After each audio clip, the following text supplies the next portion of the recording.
शनिवार को आपको एक खबर दिखाई थी और वो खबर बहुत ही अनोखा था, क्योंकि आपको बता दें, एक कोसा व्यापारी है जो लौटता हुआ मंदिर मंदिर फिर रहा था, मंदिर मंदिर जा रहा था। उस खबर में बाखूबी आपको बताया कि एक मनोज देवांगन नाम का एक कोसा व्यापारी है जो बहुत बड़ा कारोबार करता है कोसे का।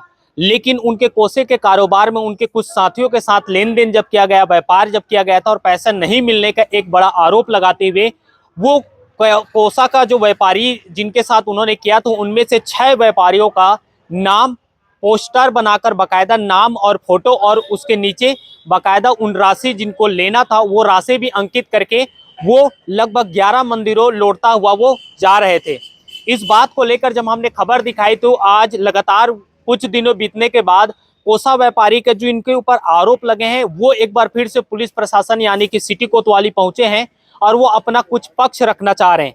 लेकिन आपको मैं बता दूं कि बुलाया तो गया था कि प्रशासन के तरफ से कि दोनों व्यापारी को बुलाया गया था, दोनों पक्ष को बुलाया गया था, लेकिन सिर्फ और सिर्फ इसमें महज जिन लोगों के ऊपर आरोप लगाए हैं मनोज देवांगन ने, वो व्यापारी यानी कि एक दूसरा जो पक्ष है आरोप लगाए वो मौजूद हैं और अब तक जिन्होंने आरोप लगाए वो मौजूद नहीं है। फिलहाल हमने उनसे बातचीत भी की है कि उन्हें भी बुलाने की कोशिश किया, लेकिन वो अब तक नहीं आए और ना ही कोई जानकारी मिल पा रही। फिलहाल हम एक पक्ष मौजूद है, एक पक्ष से बातचीत करेंगे, क्या कुछ उनका कहना है, तमाम चीज को लेकर हम बातचीत करेंगे, उनसे जानते हैं आखिरकार क्या कुछ इस बार वो कर रहे हैं। भैया, आप लोगों के ऊपर एक बड़ा आरोप लगा है और फिर से आप प्रशासन की संज्ञान में दिला दिए हैं। अब आप लोग क्या चाहते हैं और क्या कुछ कहना है? अभी हम लोग बयान दिए हैं और बयान के बाद में देखिए हम लोग तो मानहानि का ही मतलब केस करेंगे। हमारा मेन मुद्दा वही है क्योंकि हमारा मान सम्मान को पूरा ठेस पहुंचाया है। हमारा व्यापार करना मुश्किल हो गया है। सब व्यापारिक संघ हमारा हम लोग को गलत नज़र से देख रहे हैं। अब आप लोग एक चीज बताइए कि जो पैसे का लेन देन है आप लोगों ने उन्हें देने की कोशिश नहीं, क्यों नहीं दे रहे हैं? ये भी तो सवाल उठ नहीं सकता है। देने की कोशिश हुई ना सर, उनसे बात किए हम लोग, फ़ोन करते हैं उठाता नहीं है। आके मिल के बात करके बैठेंगे तभी तो बात होगा ना, तो आता ही नहीं है वो। पिछले करीब 2-3 महीने से किसी से मिलना जुलना बंद कर दिया है, फ़ोन उठाना बंद कर दिया है। और ये सब पोस्टर लगा के, बैनर लगा के, और साथ में हम लोग को फ़ोटो भी लगाता है, साथ में फैमिली का भी फ़ोटो लगाता है वो, बीवी का, बच्चे का, ऐसा वो सब कर रहा है। हमारे बीच में और भी हैं, उनसे भी बातचीत करते हैं। दादा, आप तो बुजुर्ग हैं, लगातार आप इस तरीके का आप लोगों के ऊपर बड़ा आरोप लग रहा है, आप लोगों ने क्या कोशिश नहीं की इसे बैठकर? क्योंकि एक अभी तक मुझे जानकारी मिल पाई कि अब सब एक पारिवारिक दृष्टि से आते हैं, परिवार से ही आते हैं, वो भी आपके परिवार में ही बताया जा रहा है कि साले जीजा का रिश्ता है आप लोगों का। क्या पारिवारिक तौर पे आप लोगों को उठना बैठना नहीं हो पा रहा है क्या हल करने के लिए? उसको हम लोग ना, वो खुद बहुत सारे लोगों को लेकर आया था। उसमें हम बताए कि आप जो भी लेन देन है ख़त्म करो। तो उसने उस दिन सब लोगों के साथ में उसका निर्णय हुआ था कि वो हिसाब करके ले जाऊंगा, लेकिन अभी तक ना वो हिसाब करके ले गया है। बल्कि हम लोग फ़ोन करने से उठाता नहीं है, लोगों के माध्यम से खबर करता है कि मेरा पैसा दे दे। तो उस तरह से कुछ नहीं है। और हम लोग ना उसका बाकायदा सब प्रकार की कोशिश किए हैं, अभी तक उसका कोई जवाब नहीं दे रहा है। आगे आप लोग क्या करेंगे? अभी कानून के शरण में है आप लोग? अब हम लोग कानून को थाना में आकर के अपना रिपोर्ट दर्ज करवाए हैं और मैं जा कर के कलेक्ट्रेट में जन दर्शन में भी दिया हूं। और आगे हम लोग शासन के शरण में हैं, वहां से जो भी हमारे ऊपर में जो होगा वो देखा जाएगा। ये देख सकते हैं हमारे बीच में और भी है।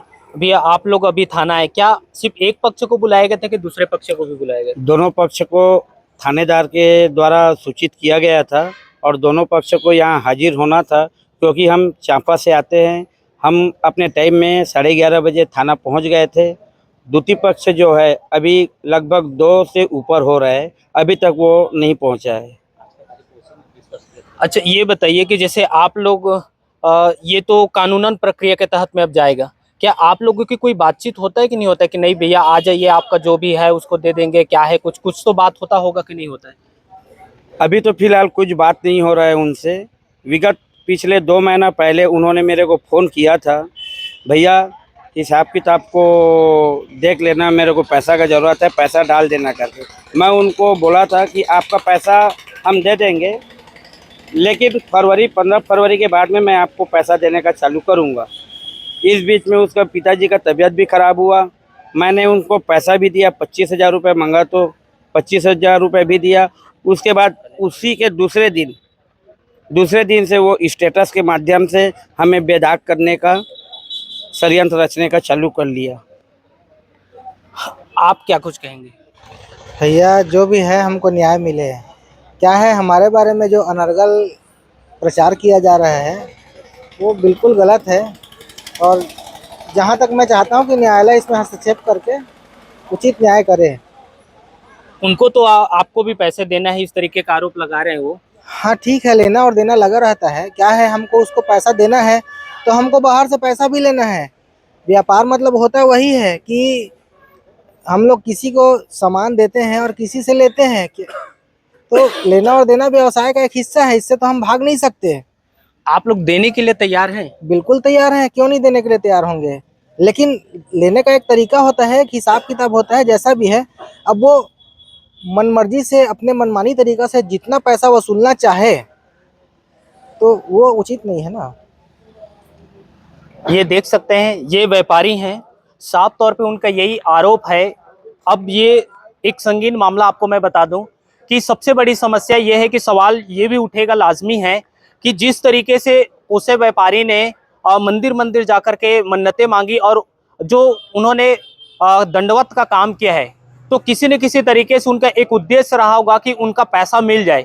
लेकिन इस पे अब स्वतः जब उन्होंने इस तरीके कदम उठाए तो पुलिस प्रशासन ने इसे संज्ञान लिया और संज्ञान लेने के बाद अब उस समस्या का समाधान कराने के लिए दोनों ही पक्षों को आज बुलवाया गया था, लेकिन उनमें एक पक्ष नहीं पहुंचा है, यानी कि जिन्होंने दंडवत का काम किया, जिन्होंने आरोप लगाए, वो पक्ष स्वयं नहीं पहुंचा है, लेकिन उनका दूसरा जो पक्ष है जिनसे लेना है वो पहुंच चुके हैं। और सबसे बड़ा सवाल अब ये उठता है कि लगातार मैंने इस खबर को कवर किया है। कवर करने के बाद मुझे शुरुआत में तो ये चीजें लग ही रहा था कि भाई इस तरीके के लेन देन है तो परेशान होकर के किसी प्रकार का ये कदम उठाएगा होगा, लेकिन अभी हम लगातार कई घंटों से इस जगह पे मौजूद हैं।